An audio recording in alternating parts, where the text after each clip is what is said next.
এই নিজামুদ্দিন, এইখানে তুই আরামের ঘুম ঘুমাইতেছ, আল্লাহর আরেকজন ওলি জঙ্গলে পড়ে আছে, তোর খবর নাই। নিজামুদ্দিন লাভ দিয়ে উঠছে, ওইটা দেখে তাহাজ্জুদের সময় তাড়াতাড়ি ওযু কইরা তাহাজ্জুদ পড়ছে, ফজরের জন্য অপেক্ষা করে নাই, দৌড় দিছে জঙ্গলে। জঙ্গলে গিয়ে ফজরের নামাজ পড়ছে। ফজরের নামাজ পড়ার পর নিজামুদ্দিন আল্লাহর ওলি খুঁজে। এই 2 দিন তো ভিন্নভাবে খুঁজছে, আজকে একটু ভিন্নভাবে খুঁজতেছে। খুঁজতে খুঁজতে নিজামুদ্দিন দেখে হঠাৎ করে পাতার নিচে একটা কেমন আঙ্গুলের মতো দেখা যায়। ছোট্ট একটা ছাত্র, মাত্র 7 বছর 8 বছর বয়স, গাছের নিচে দাঁড়ায় সন্ধ্যাবেলা মাগরিবের আজান হয়ে গেছে, কাঁদতেছে। মতখরের দেখে একটু মায়া লাগছে। মতখর কয়, বাবা তুই কান্দোস কে?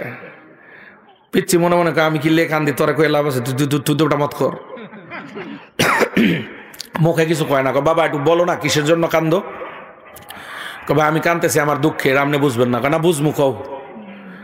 আমার বাপ নাই, এতিম। কে লেগে কাঁদতেছো? না। কি লেগে কান্দো?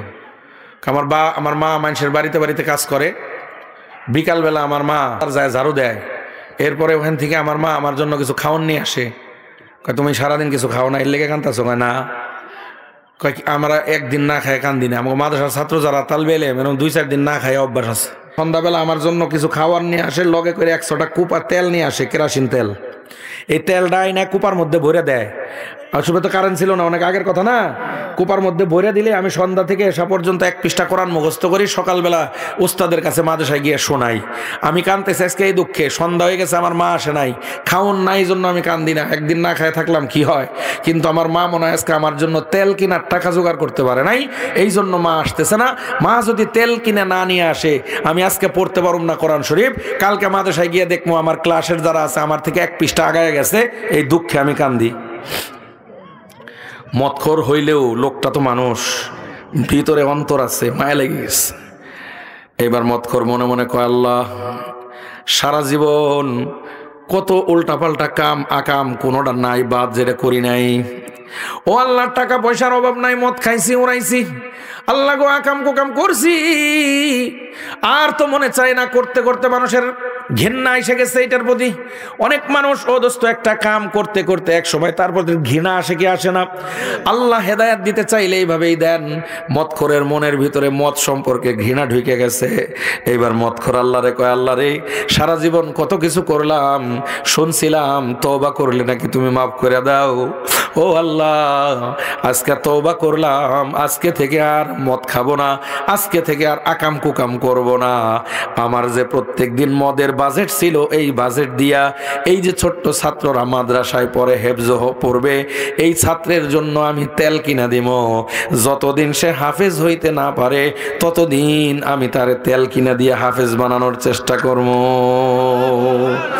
ও বন্ধু, মনে মনে একটা নিয়ত করে ফেলাইছে, কররা একটা তওবা করে ফেলাইছে। এবার বাচ্চাটারে বলতেছে, ও আমার ছোট ভাই, একটুখানি দাঁড়াও, আমি তোমার জন্য খাবার কিনে নিয়ে আসি আর তেল কিনে নিয়ে আসতেছি। বাজারের দিকে দৌড় শুরু করছে।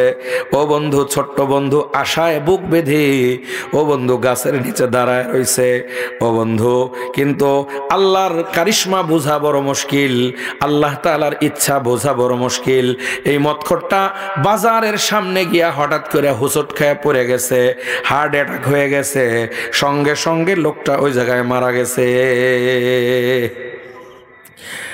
ও বন্ধু, সকালবেলা রাত হয়ে গেছে, রাত চলে গেছে, লাশ পড়া আছে। সকালবেলা বাজার কমিটির লোকজন দেখে মদখোর পড়ে মরে রয়েছে। এই মদখোর যদি এখানে পড়ে মরে থাকে, একটু পরেই তো পচন শুরু হবে, দুর্গন্ধ বের হবে, মানুষ বাজারে আসবে কেমনে? এই জন্য লোকজন লাগায় দিছে পায়ের সাথে মদখোরের রশি বান্ধা, মদখোরের টাইনা নিয়ে জঙ্গলে ফাইলা দিয়ে আসো। ও বন্ধু, কাম শেষ। কিন্তু জমানাটা ছিল দোস্ত খাজা মঈনুদ্দিন নিজামুদ্দিন আউলিয়া রহমাতুল্লাহি আলাইহির জমানা। নিজামুদ্দিন একজন আউলিয়া, আল্লাহর ওলি। নিজামুদ্দিন আউলিয়া রাত্রে শুয়ে রইছে। আল্লাহ তাআলার পক্ষ থেকে ফেরেশতা 2 জন আসছে, হাতে 2টা লাঠি। আয়েশা নিজামুদ্দিন রে খোঁচাইতেছে, এই নিজামুদ্দিন, এই জায়গায় আল্লাহর ওলি সাইসা এই জায়গায় আল্লাহর ওলি সেজে খানকা সাজাইছ, আল্লাহর আরেকজন ওলি জঙ্গলে পড়ে আছে, তোমার খবর নাই। লাভ দিয়া নিজামুদ্দিন উঠছে, ওইটা দেখে তাহাজ্জুদের সময় ওযু কইরা তাহাজ্জুদ নামাজ নামাজ পড়ছে, চিন্তা করতেছে আল্লাহ কি স্বপ্ন দেখলাম, কি স্বপ্ন দেখলাম। ও বন্ধু এই পর্যন্ত, ও বন্ধু তাহাজ্জুদ শেষ কইরা ফজরের নামাজের অপেক্ষা, কোরআন তেলাওয়াত করে ফজরের নামাজটা পড়ছে। এইবার আস্তে আস্তে জঙ্গলের দিকে গেছে, দেখি কোনো আল্লাহর ওলি খুঁজে পাই কিনা। সারাদিন জঙ্গলের মধ্যে আল্লাহর ওলি খুঁজছে, পায় নাই। রাত্রেবেলা নিজামুদ্দিন আউলিয়া আবার শুয়ে রইছে। আজকে ফেরেশতা আসছে, ফেরেশতা এসে খুঁজা শুরু করছে, নিজামুদ্দিন আল্লাহর ওলি সাইজা এখানে শুয়ে রইছো, আর একজন আল্লাহর ওলি জঙ্গলে শুয়ে আছে, তোমার খবর নাই। নিজামুদ্দিন লাভ দিয়া উঠছে, দেখে তাহাজ্জুদের সময়, তাড়াতাড়ি তাহাজ্জুদ পইরা চিন্তা করতেছে আল্লাহ কি দেখলাম, কি দেখলাম। আমি তো কালকেও গেছিলাম আল্লাহর ওলি খুঁজতে, কোনো ওলি পাই নাই। তাড়াতাড়ি নিজামুদ্দিন ফজরের নামাজটা পইরা দৌড় দিছে জঙ্গলে। সারাদিন জঙ্গলে খুঁজছে, পায় নাই। তৃতীয় দিন শুয়ে রইছে। আজকে 4-5 ফেরেশতা আইসা, 4-5 জন ফেরেশতা আইসা নিজামুদ্দিনের লাঠি দিয়ে মার শুরু করছে। এই নিজামুদ্দিন, এইখানে তুই আরামের ঘুম ঘুমাইতেছ, আল্লাহর আরেকজন ওলি জঙ্গলে পইরা আছে, তোর খবর নাই। নিজামুদ্দিন লাভ দিয়ে উঠছে, ওইটা দেখে তাহাজ্জুদের সময়, তাড়াতাড়ি ওযু কইরা তাহাজ্জুদ পড়ছে, ফজরের জন্য অপেক্ষা করে নাই, দৌড় দিছে জঙ্গলে। জঙ্গলে গিয়ে ফজরের নামাজ পড়ছে। ফজরের নামাজ পড়ার পর নিজামুদ্দিন আল্লাহর ওলি খুঁজে। এই 2 দিন তো ভিন্নভাবে খুঁজছে, আজকে একটু ভিন্নভাবে খুঁজতেছে। খুঁজতে খুঁজতে নিজামুদ্দিন দেখে হঠাৎ করে পাতার নিচে একটা কেমন আঙ্গুলের মতো দেখা যায়। তাড়াতাড়ি আঙ্গুলের পাতা সরাইছে, দেখে আঙ্গুল হাত বের হইছে। পাতা সরাইতে সরাইতে মানুষের মুখ বের হইছে। নিজামুদ্দিন মুখটা খুব আগ্রহ নিয়ে দেখতে গেছে, কিন্তু দেখে এই মদখোর শুয়া পইরা মইরা আছে। নিজামুদ্দিন একটা লাভ দিয়া পিছন দিকে চলে আসে।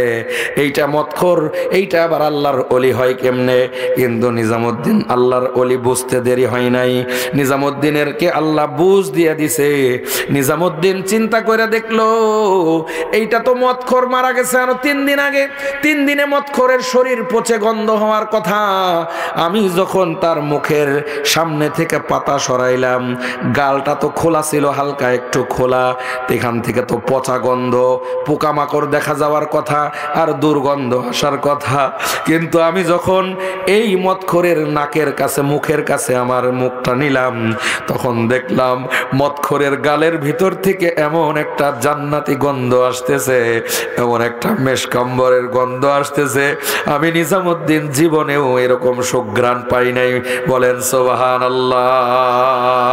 নিজামুদ্দিন আউলিয়ার বুঝতে দেরি হয় নাই, লোকটা যদিও মদখোর ছিল, মরার আগে এমন একটা তওবা করছিল, যেই তওবার কারণে আল্লাহ খালি মাফ করছেন তাই না, আল্লাহ এই মদখোরের পিছনের যত গুনাহ ছিল, গুনাহগুলোকে নেকির দ্বারা পরিবর্তন কইরা মদখোরে আল্লাহর ওলির খাতায় নাম লেখা দিছে। আল্লাহর ক্ষমতা আছে না নাই? জোরে বলেন আছে না নাই? ও বন্ধু, আমরা যারা আছি আমাদের গুনাহ আছে না নাই? আল্লাহ যদি মদখোররে আল্লাহর ওলি বানাইতে পারে, আমাদেরকেও পারে কি পারে না? জোরে জোরে কোন। আল্লাহর ক্ষমতা আছে, কাম করতে হবে 2টা। 1 নাম্বার কাম তওবা। তওবা করবেন তো সবাই মোনাজাতের ভিতরে। ও বন্ধু, 2 নাম্বার কাম হইল নেক আমল। কালকে থেকে 5 ওয়াক্ত নামাজ পড়বেন। কে কে হাত দেখান? সবাই হাত নামান, আল্লাহ কবুল করেন।